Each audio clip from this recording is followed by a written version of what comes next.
Howdy friends, are you tired of being unorganized and want to get a handle on all the clutter?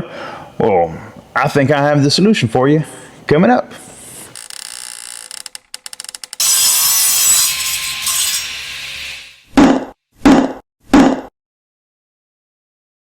So the first thing we're going to want to do is cut out our backs, our bottoms, and our fronts. You're going to need however many you're going to cut. So let's say you want to make 12 boxes. So that means you're going to need 12 at 3.5 with a 45-degree angle. You're going to need 12 at 4 inches and 12 at 4.5 by the width you want to make them. So to keep mine easy, I'm making them all 4.5 inches wide. Now you can make a double and make it 9, or you can make it 6 inches, you can make it a foot, whatever you want to make it. But for mine, this is going to be small screws for the most part. So I'm just going to rip down 4.5 inches strips to get my 12. I'm going to rip everything down to 4.5, and then I'm going to take it to my chop saw, put me a stop block up, and cut everything to the widths I need. All right, now all we're going to do is cross cut them, and if you want a quick little tip that'll help you do this, check this video out. It may help you out. For your side pieces, what you're going to do is, this is a square corner because this was a full sheet. So you're going to take, and from one corner, you're going to go 4.5. From the other, going the other way on the same corner, you go 4.5. You take that first line, we'll go ahead and draw us a straight line, and then we're going to put a 45-degree angle from that mark. We'll go 45 degrees. And then you want to measure up 3.5.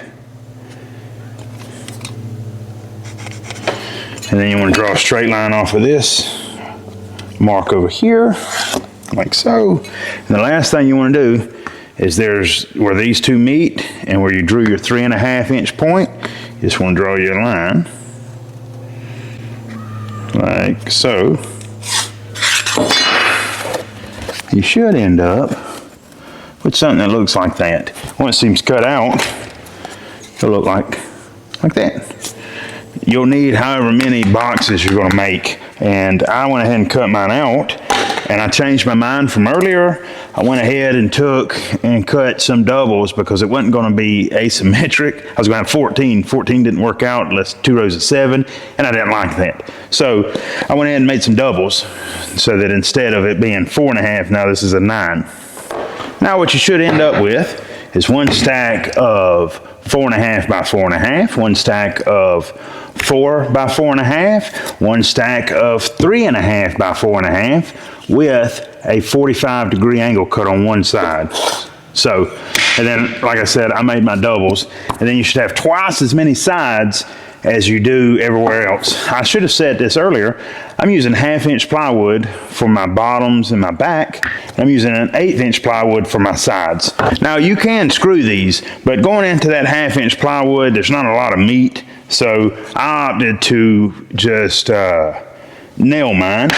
And all you're gonna do, I'm starting with my 4.5 by 4.5. We'll put this little glue here.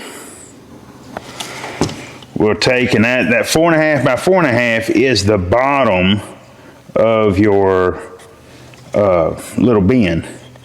So all we're gonna do is line him up here. I'll throw a few nails in him.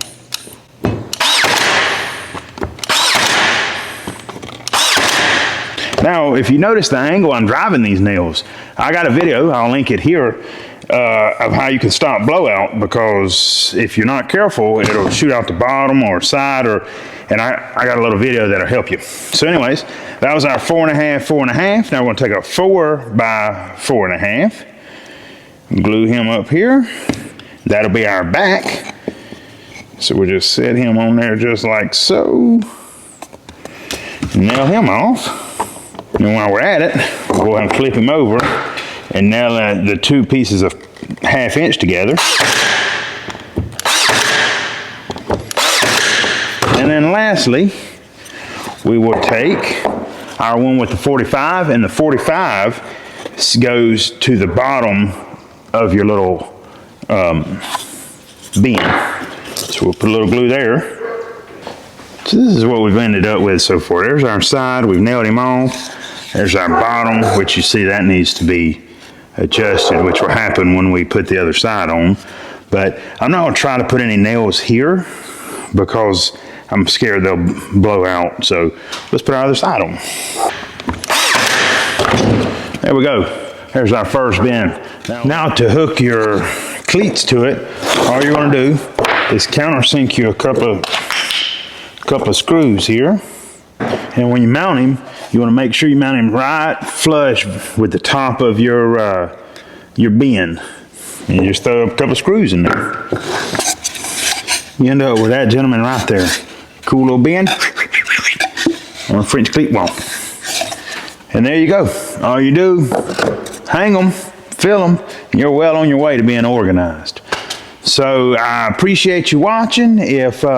I'd love it if you'd give me a like, a subscribe, or maybe watch some of my other videos. And until next time, keep making dust.